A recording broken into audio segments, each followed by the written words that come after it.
Bismillahirrahmanirrahim. Assalamualaikum warahmatullahi wabarakatuh. Alhamdulillahi rabbil alamin. Bersyukur kepada Allah subhanahu wa ta'ala pada kesempatan di video ini. Insyaallah saya sedikit ingin membahas tentang pentingnya pembuatan RPP dalam pembelajaran. Namun sebelum jauh kita akan sedikit membahas tentang apa itu RPP. Terlebih dahulu kita akan membuat sebuah pertanyaan terkait dengan judul yang tadi sudah disampaikan. Mengapa RPP itu sangat penting? RPP itu dianggap penting karena RPP itu adalah alat perencanaan yang membantu guru mengatur proses pembelajaran agar lebih efektif dan efisien. Karena kita sudah memahami bahwa tanpa adanya perencanaan yang baik, tujuan pembelajaran sulit dicapai. Nah, dengan adanya RPP, itu kita bisa membuat perencanaan dengan baik, sehingga tujuan pembelajaran itu bisa kita capai dengan sebaik-baiknya.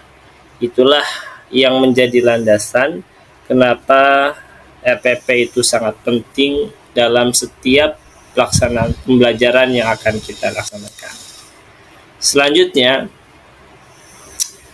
kita akan sedikit membahas tentang apa itu RPP. Jadi RPP ini merupakan singkatan dari Rencana Pelaksanaan Pembelajaran, yang merupakan dokumen perencanaan yang memuat skenario atau rancangan kegiatan pembelajaran yang dilakukan guru di dalam kelas. Lalu apa saja komponen kunci dalam RPP? Yang pertama diantaranya adalah tujuan pembelajaran, ada materi yang akan disampaikan, metode-metode apa yang paling tepat untuk kita tunaikan dalam setiap pembelajaran yang akan kita laksanakan, langkah-langkah pembelajaran apa yang akan kita lakukan. Selanjutnya adalah penilaian, serta kita mengetahui sumber belajar yang akan kita laksanakan. Jadi dengan adanya RPP kita juga harus mengetahui sumber-sumber materi yang akan kita ajarkan kepada murid kita. Referensi dari berbagai macam sumber yang kita dapati untuk menguatkan materi yang akan kita sampaikan. Yang selanjutnya, mengapa pembuatan RPP itu sangat penting? Yang pertama, yaitu RPP itu menjamin ketercapaian tujuan pembelajaran. Karena dengan adanya RPP, itu dapat membantu guru merancang tujuan yang jelas, yang spesifik dan terukur. Yang selanjutnya, dengan adanya RPP itu mengatur alur pembelajaran. Jadi RPP ini dapat menyusun tahapan pembelajaran dari awal hingga akhir agar siswa memahami materi dengan sangat mudah. Yang ketiga, yaitu mempermudah evaluasi hasil belajar. Jadi dengan adanya RPP itu dapat menyediakan alat dan kriteria yang jelas untuk mengukur pencapaian kompetensi siswa. Yang selanjutnya, apa manfaat RPP bagi guru? Jadi di antara salah satu poin yang akan kita bahas untuk kita pahami bersama adalah apa manfaat RPP bagi guru. Yang pertama adalah menyusun strategi yang efektif. Jadi dengan adanya RPP itu memungkinkan guru untuk memilih metode dan pendekatan yang tepat, sehingga pembelajaran yang akan disampaikan itu dapat tercapai dengan sebaik-baiknya. Yang selanjutnya dapat menghemat waktu. Jadi dengan adanya RPP ini kita bisa menghemat waktu yang mungkin harusnya kita bisa menggunakan durasi waktu yang sangat panjang, tapi dengan adanya RPP ini perencanaan yang baik membantu guru mengatur waktu pembelajaran secara lebih efisien. Yang selanjutnya yang ketiga, manfaat RPP bagi guru adalah memberikan panduan dalam kegiatan mengajar. Sehingga dengan adanya RPP ini menghindari kebingungan dan memastikan kegiatan mengajar berjalan dengan lancar. Jadi sebelum guru itu masuk ke dalam kelas untuk menyampaikan materi ajaran yang akan disampaikan, si guru tersebut sudah tidak mesti harus bingung lagi karena sudah ada persiapan untuk materi yang akan diajarkan. Yang selanjutnya, apa manfaat RPP bagi siswa? Kalau tadi manfaat bagi guru, nah sekarang apa manfaat RPP bagi siswa? Jadi manfaat RPP bagi siswa itu yang pertama adalah pembelajaran yang terstruktur. Jadi dengan adanya RPP, siswa dapat belajar dengan alur yang jelas dan terarah. Yang kedua adalah peningkatan hasil belajar. Jadi dengan adanya RPP ini memastikan setiap kompetensi dasar diajarkan dan dievaluasi dengan baik. Dan yang ketiga, manfaat RPP bagi siswa adalah meningkatkan keterlibatan siswa. Jadi RPP ini dirancang dengan baik dapat membuat pembelajaran yang lebih menarik dan interaktif sehingga semua siswa itu dapat terlibat dengan baik dalam kegiatan pembelajaran yang akan disampaikan. Lalu pertanyaannya, apa saja komponen penting dalam RPP? Jadi komponen penting dalam RPP itu diantaranya adalah tujuan pembelajaran. Jadi untuk menetapkan hasil belajar yang ingin dilakukan oleh siswa. Yang kedua adalah metode dan media pembelajaran. Jadi kita bisa memilih metode dan media yang sesuai dengan karakteristik siswa dan materi yang akan diajarkan. Dan yang ketiga, komponen penting dalam RPP itu adalah langkah-langkah pembelajaran. Jadi dengan adanya RPP, rencana kegiatan pembelajaran yang terstruktur, pendahuluan, inti, dan penutup. Sehingga langkah-langkah pembelajaran itu sangat jelas apa yang harus kita lakukan dalam setiap pembelajaran yang ingin kita laksanakan. Dan yang terakhir, yang keempat, komponen penting dalam RPP adalah penilaian atau asesmen. Jadi dengan asesmen ini dapat menentukan teknik dan instrumen yang akan digunakan untuk mengukur pencapaian tujuan. Nah, selanjutnya adalah kesimpulan. Nah, jadi kesimpulan dari pembahasan yang kita sudah sampaikan, yang sudah saya sampaikan pada kesempatan di video kali ini, bahwa pembuatan RPP adalah langkah yang sangat krusial. Kenapa? Karena penting untuk memastikan pembelajaran berjalan sesuai rencana dan tujuan. Jadi dengan adanya RPP ini dapat memastikan pembelajaran kita itu bisa berjalan sesuai dengan rencana dan tujuan. Yang selanjutnya, poin dari apa yang sudah kita bahas pada video ini, kesimpulannya adalah perencanaan yang baik, pembelajaran yang efektif. Jadi RPP ini dapat membantu menciptakan lingkungan belajar yang lebih terstruktur dan terarah, baik untuk guru maupun untuk siswa.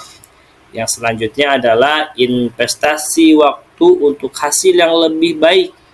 Jadi meskipun membutuhkan waktu dalam setiap proses pembelajaran kita, dengan penyusunan RPP memberikan manfaat jangka panjang dalam peningkatan kualitas pembelajaran. Jadi itu sedikit tentang pentingnya kita membuat RPP ketika kita hendak melaksanakan kegiatan mengajar ataupun pembelajaran yang akan kita laksanakan. Sehingga dengan adanya RPP, tujuan pembelajaran yang akan kita tuju itu dapat tercapai dengan baik, dengan efektif dan efisien. Baik, mungkin ini saja sedikit pemaparan terkait tentang pentingnya RPP dan apa saja yang ada di dalam RPP tersebut. Mungkin itu saja. Demikian. Assalamualaikum warahmatullahi wabarakatuh.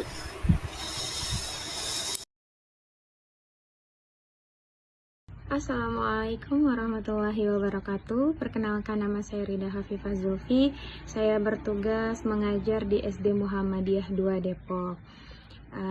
Bagi guru, RPP adalah sebuah dokumen atau perencanaan yang sangat penting ya dalam sebuah pembelajaran.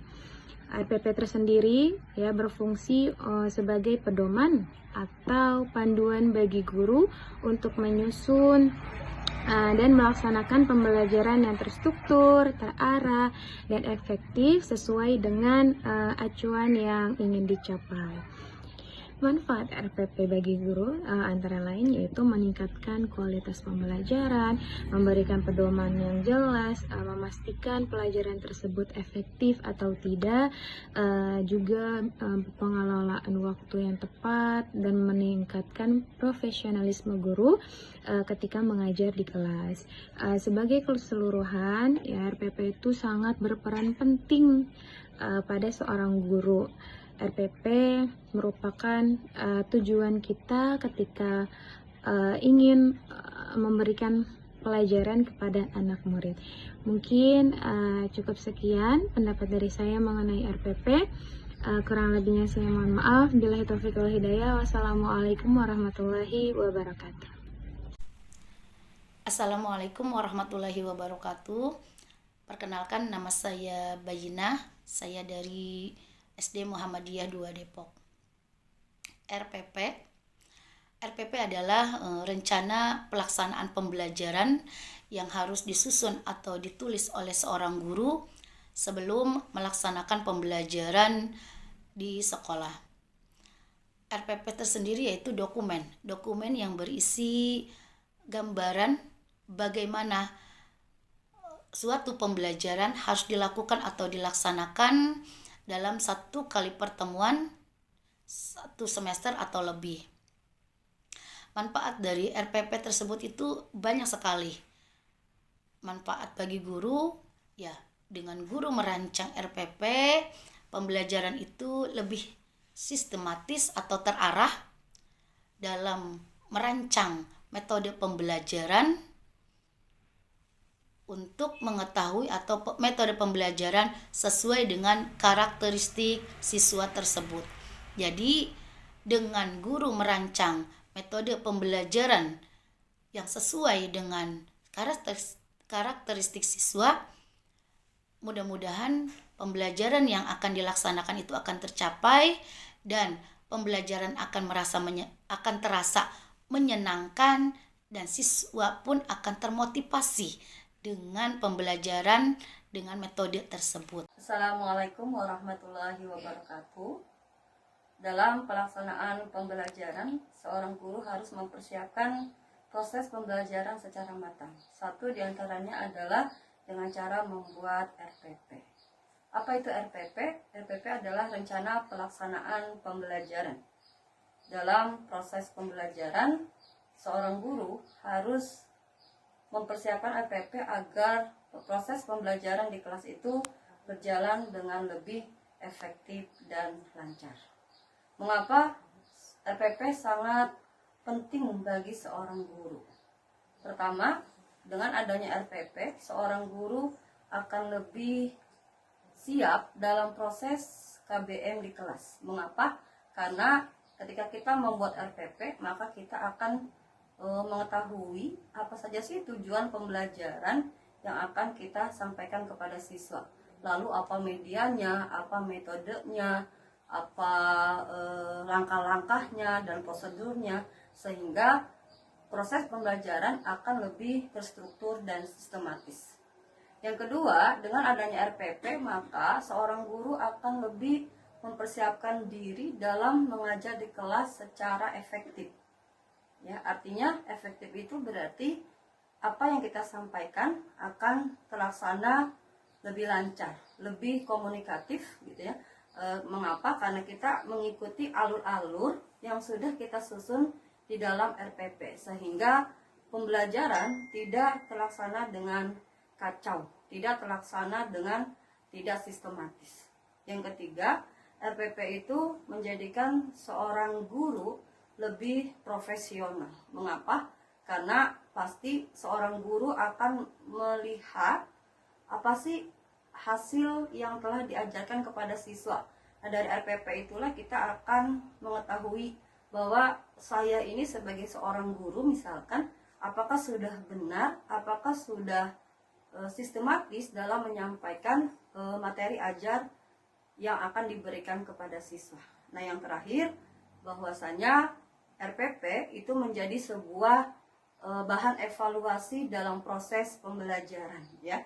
Dari RPP itu kita akan mengetahui capaian siswa dalam proses belajar, sehingga ketika ada hal yang kurang dalam proses pembelajaran pada hari itu, kita dapat evaluasi, kita dapat perbaiki pada pertemuan-pertemuan selanjutnya.